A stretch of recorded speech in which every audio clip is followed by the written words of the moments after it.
Aero spent the final months of the year walking on eggshells. It felt like an eternity, the only saving grace being Till's guiding and calming mentorship. The liaison's plan was not only to strengthen the body, but the mind as well. Each session grew longer, taking up most of the day and even into night. The only thing good about coming back to the refugee center so late was that mostly everyone had gone to sleep. On the rare, unfortunate days when the quiet town of Resupply required the services of its liaison, Aero kept to himself. Day after day, more travelers arrived. Jerpas, Jerb, a ragtag bunch of swamp nymphs, and even the shoal of Gwangili gathered around the town of Resupply. It was odd seeing so many species about the town.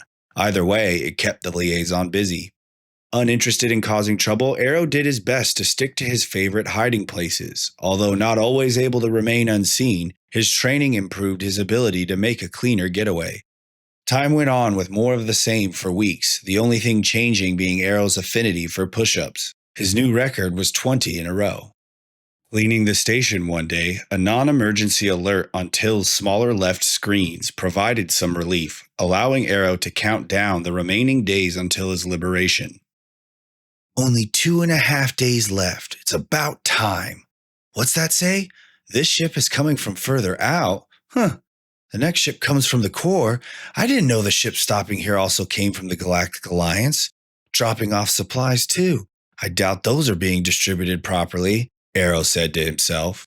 Growing in confidence, Aero spent most of the final days hiding above the market at the heart of town.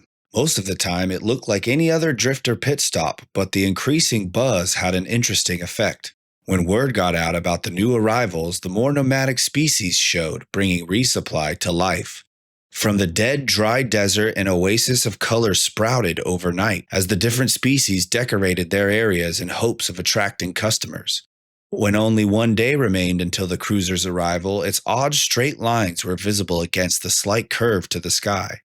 Checking the status of each vendor, Grant arrived late that day to the market center. Hopping down from his crow's nest between the canopies, Aero decided to check in. Hello, Headmaster Grant. Hope your day's going well. Grant rolled his eyes and continued to walk shop to shop, checking the decorations. What do you want, boy? I'm very busy. It's one of my favorite things to see, the town come to life like this. It's a shame it can't stay like this all the time. The electric bill alone would bankrupt us, Grant replied. Besides, we don't normally get this many vendors. I do say there is a certain festiveness about it all. Is there something I can help you with, or can I get back to my duties? Well, it's just everyone is talking about how the cruisers are always filled to the brim with the best customers. I guess I was wondering if there was anything I could do to help. That's very nice of you, Grant said, not even turning to acknowledge Aero. But as you can see, everything is basically ready to go. Our town has completed its metamorphosis. Why don't you run along and bother Till? I'm sure he has something for you to do. It took an hour to find Till, who was too busy with the lost and confused to even notice Aero. Taking it as a sign, he retired to his second favorite hiding spot within town. Leaving the market, he climbed to the top of the refugee center, using one of his more adventurous lines through the town. Perching high on the rooftop, Aero relaxed under the shade of 2 solar panels. Turning his attention skyward, he and many others watched the bigger ships carefully enter X-12's delicate ozone. Moving at a controlled pace to not upset the balance of X-12's orbit, it took some time for the GA cruiser to land. As day turned to night, the tiny town of Resupply lit up like a lonely star in the sky. Watching the many new families scurry below, finalizing their displays and decorations, Aero enjoyed the thought of them working together in hopes of striking it big. One day I'll have a family like that, even if I have to build it myself. I guess I'd have to find another human first. I wonder if the different species of humans can mate with each other. Aero pondered the potential dilemma before falling asleep to the gentle hum of the cruiser's engines as it crawled closer to the planet. When he woke, the artificial sun had not risen, but there was still light, not from the town whose festive lights had been extinguished, but hazy beams of orange light cascading down from the cruiser. The sand that blew through the light made it appear like a shimmering orange rain illuminated the town. To Aero, the ship appeared like a curious predator peeking through darkness. It was only another moment or so of silence before the first vendors awoke and began their morning routines. A loud latch and clunk, followed by the screech of sliding metal, drew his attention below. Looking down, Aero saw a side entrance to the refugee center open. Kisa came slithering out, not wearing her usual uniform, but a hoodie. Stretching and writhing, she placed headphones in each ear before coiling herself into a spring. Launching herself forward, Kisa slithered with a frightening pace. After an all-out sprint for 100 yards or so, she sprang into the air, rotating her body into a ball. Why is she doing that? In the next instant, Kisa began to change. Her tail split apart and began to twist and undulate until the two halves formed into legs. Landing on the ground with a forward roll, she continued to sprint up the main road of resupply. Whoa, I've never seen that before. I guess I'm not the only one working out in this town. Wait, does she not wear pants? Aero chuckled to himself the rest of the morning as the orange lights beaming from the parked cruiser were replaced by the artificial sun. How many more days until I get to board one of those? Aero thought, admiring the ship. Now that X-12's artificial sun sat in the sky, he could get a good look at it. The cruiser is the most common ship amongst the Galactic Alliance. Its design is simple but strong enough to use itself as a weapon. The giant battering ram mounted to the front of the ship was a dead giveaway. The best part is that each battering ram had its own unique design based on the captain or team in charge. This one looks like a goat? No, what is it called? With the horns. Oh, a ram. So this ship has a ram battering ram. A ram. I cracked myself up.